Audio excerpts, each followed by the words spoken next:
FM 89.1, Radio Universidad.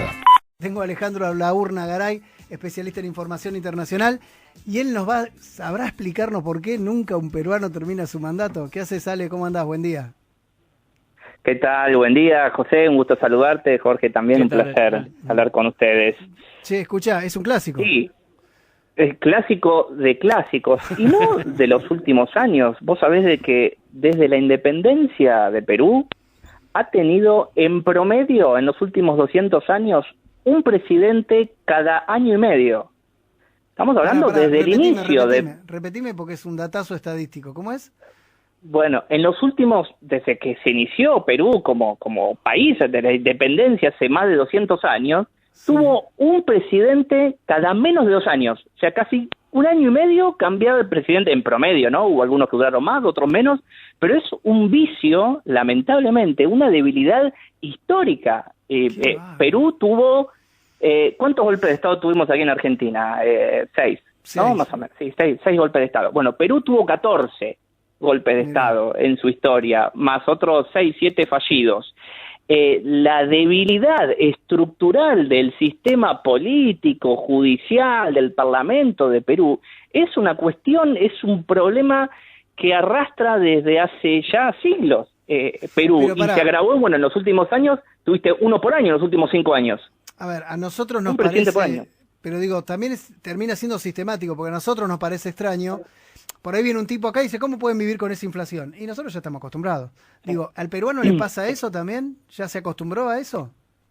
Y lamentablemente forma parte, y es triste decirlo, y no lo digo para ofender a los peruanos ni nada, porque son pueblos hermanos de América Latina, pero lamentablemente está en el ADN político, claro, del sistema político de Perú esta situación. Y si venimos, ¿no? Ya analizamos las últimas décadas, que es lo más cercano, por ahí lo que más nos compete, bueno, desde que asumió Fujimori, que llevó adelante el autogolpe, esgrimiendo algunas razones que tampoco eran legales, pero tenía el apoyo de las Fuerzas Armadas para llevarlo a cabo.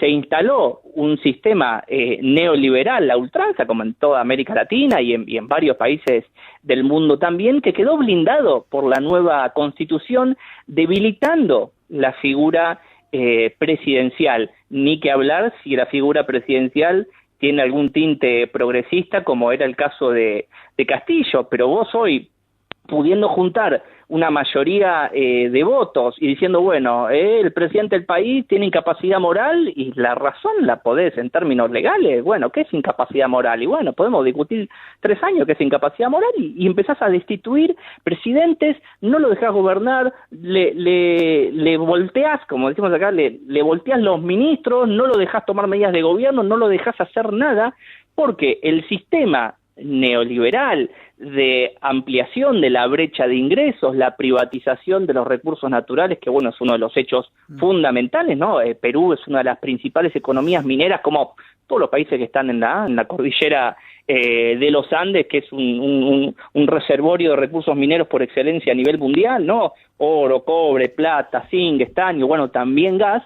Bueno, esa concentración de los ingresos y de la producción minera en empresas extranjeras, bueno, eso no se puede tocar. Y Castillo no es que venía a nacionalizar los recursos, ni lejos, simplemente intentaba subir 3 puntos porcentuales el impuesto que pagaban las mineras para distribuir un poco en una población que...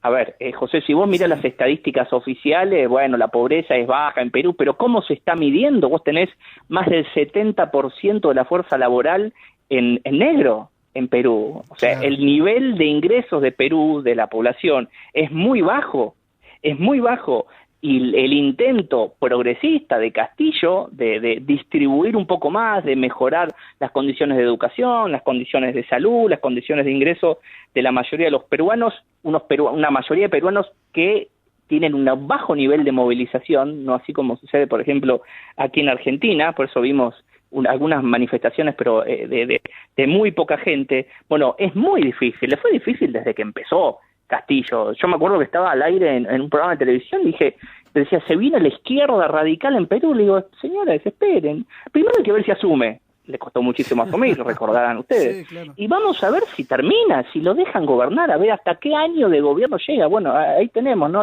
Como decimos acá en América Latina, la crónica de una caída anunciada era esto. Sí, sí, además es un país en el que ha tenido presidente que ni siquiera hablaban el idioma, o sea, imagínate que de ahí para abajo puede pasar cualquier cosa. Ahora, cuando uno ve la salida de Castillo, cuando uno ve que cada año y medio, como dijiste vos, se cambia un presidente y demás, acá cada vez que hubo un cimbronazo, te cuesta años poder levantarte. Ahí en Perú, sin embargo, la economía, si vos lo mirás, no es un país que esté por estallar, ni mucho menos, ¿no? No, por supuesto, es que vos tenés una sociedad acostumbrada a esta situación, como decíamos hace unos minutos. Está en el ADN la crisis estructural del sistema político, la corrupción estructural del poder ejecutivo, del poder legislativo, del poder judicial. Es brutal el nivel de corrupción que hay en los poderes del Estado, más aún en el legislativo y en el judicial, porque si bien pueden haber algunos casos, uno no es experto en los casos de corrupción de Perú, pero pueden haber algunos casos a nivel ejecutivo, bueno, a nivel judicial y legislativo está arraigado, está en la raíz de los sistemas la corrupción estructural, y la gente ya pasó del hartazgo con la clase política y con los poderes del Estado, del hartazgo pasó al acostumbramiento, porque vio que no pueden hacer nada.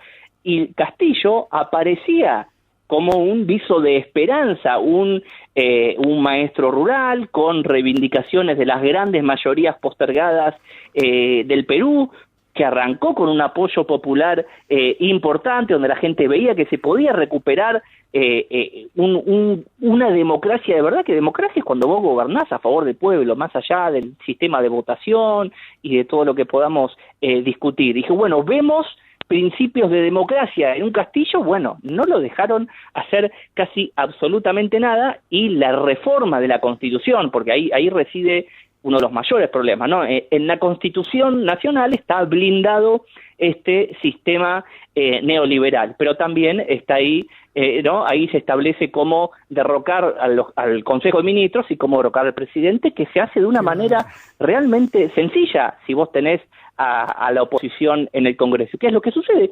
Que son el sistema, el Parlamento y el Poder Judicial y las Fuerzas Armadas, bueno, defienden y representan los intereses de las élites racistas, las élites económicas, nacionales, y los intereses de extranjeros, los intereses económicos y extractivistas extranjeros. Bueno, la relación de las Fuerzas Armadas peruanas con los Estados Unidos se fue profundizando en los últimos años, por eso hemos visto que Estados Unidos reconoció enseguida el derrocamiento de Castillo, que tomó esa decisión porque ya estaba entre la espada y la pared, y tiró un manotazo de ahogado con la decisión que tomó de disolver el Congreso, que no lo avalaba las razones en la Constitución, pero si hubiera tenido el apoyo de las Fuerzas Armadas lo podría haber hecho. Pero las Fuerzas Armadas están del otro lado, están, bueno, defendiendo los intereses de las élites. Es discutible igual toda esa situación, pero ahí reside la cuestión, y es realmente muy triste ver esto, cómo se ha debilitado y entrado en un círculo vicioso la crisis estructural del sistema político en Perú, que dista de ser un sistema, si lo analizamos en profundidad, un sistema democrático. Esto quiere decir que representa los intereses del pueblo, y en los poderes del Estado están representados los intereses del pueblo peruano. Bueno, esto dista de ser así, porque simplemente representan los intereses de una élite muy, muy concentrada que maneja los recursos naturales que están en disputa en el mundo, ¿no? Entonces tiene que ver esto también un poco con todo eso. Uno digamos, te cuesta entenderlo. Ahora, ¿qué onda la nueva presidenta en este caso? ¿Es del mismo partido? No, bueno, ¿viene de una coalición? ¿Cómo es? No, va a ser lo mismo que intentó hacer Castillo, que es sobrevivir, pero o sea, está en manos del Congreso. Va a intentar sobrevivir. Castillo intentó acomodarse a todas las demandas que le hacía la oposición, porque si no lo destituían, y a medida que fue cediendo, bueno, sobrevivió a 2 intentos de derrocamiento porque cedió a varias demandas, no avanzó con los sectores, con las demandas de los sectores de izquierda, por eso lo fueron abandonando, se tiró al centro para sobrevivir en el poder, pero finalmente lo terminaron derrocando igual. Y con esta mujer va a pasar de la misma manera, va a sobrevivir si el Congreso quiere, porque como decimos, es muy fácil hoy derrocar a un presidente. Si el Congreso le reclama que llame elecciones, y va a terminar llamando elecciones. Si el Congreso le dice, bueno, sé esto, y sobrevivir, y va a sobrevivir. Y si el Congreso dice la verdad que igualmente no te quiero, porque ya está, el Congreso también tiene un vicio ya que es una cuestión, es patológico el tema del derrocamiento de los presidentes, no es una demostración patológica de poder por parte del Parlamento hacia el Poder Ejecutivo, derrocando a cualquier tipo de presidente, de cualquier índole ideológica, y dentro de la misma derecha en Perú tenés las facciones que se están peleando entre ellas, y bueno, han derrocado a presidentes de derecha también en Perú. Es realmente un círculo vicioso muy peligroso para que sucedan catástrofes. Bueno, ya está sucediendo, es eso, el debilitamiento estructural de todo el sistema institucional en Perú, atravesado por una corrupción tremenda. Bueno, es una realidad, y ahí tenemos, y por supuesto, al pueblo sufriendo, que ya del hartazgo, como decía, pasó a la desilusión y al acostumbramiento, y por eso tenemos esta situación. El futuro de la presidenta que asumió, más allá de las ideas que hubiera podido tener con Castillo, acuerdos, intenciones, no, está atada de pies y manos y va a obedecer para sobrevivir, y ni aún obedeciendo tiene asegurada la supervivencia como presidenta hasta que haya nuevas elecciones. La verdad que es muy complicada también la situación de ella. Tremendo. Ale, gracias por ayudarnos a entender, como siempre muy amable, y bueno, qué sé yo, la sensación que tengo después de escucharte es que no va a cambiar nunca esto. La realidad es esa. No, la verdad que es muy difícil que cambie esta situación. Además tenés la población peruana desmovilizada, las Fuerzas Armadas que no están del lado de los intereses de la mayoría de los peruanos, sino que están con las élites. Es muy... Claro, habría aparte que hacer un análisis dueños, muy profundo para ver... Como pasa muchas veces, el poder real, es captado por una élite, no por la mayoría. Entonces... Exactamente. Bueno, no hoy, pero lo que está pasando en Argentina también tiene, no podemos asemejarlo a lo que pasa en Perú, pero el sistema judicial, claro, las Fuerzas Armadas y gran parte del Parlamento, bueno, hay que analizar qué está pasando con eso, y esto que pasó en estos últimos días, bueno, hay una profundización del debilitamiento del sistema democrático en la Argentina, y el Poder Judicial también está mostrando esos signos que quedan en evidencia con todo lo que se filtró, que los que estamos en tema sabemos que estas cosas pasan, sabemos de estos arreglos, sabemos que se arman causas, y esto debilita al sistema democrático y profundiza el hartazgo de la población con el sistema judicial y también con el sistema político. Entonces, es grave, no se trata solamente de la cuestión que pasa con la vicepresidenta Cristina Kirchner, sino que habla de toda una crisis del sistema en general, también acá en la Argentina, que esperemos que si no se hace algo, esto se puede seguir profundizando. Abrazo grande, gracias Ale.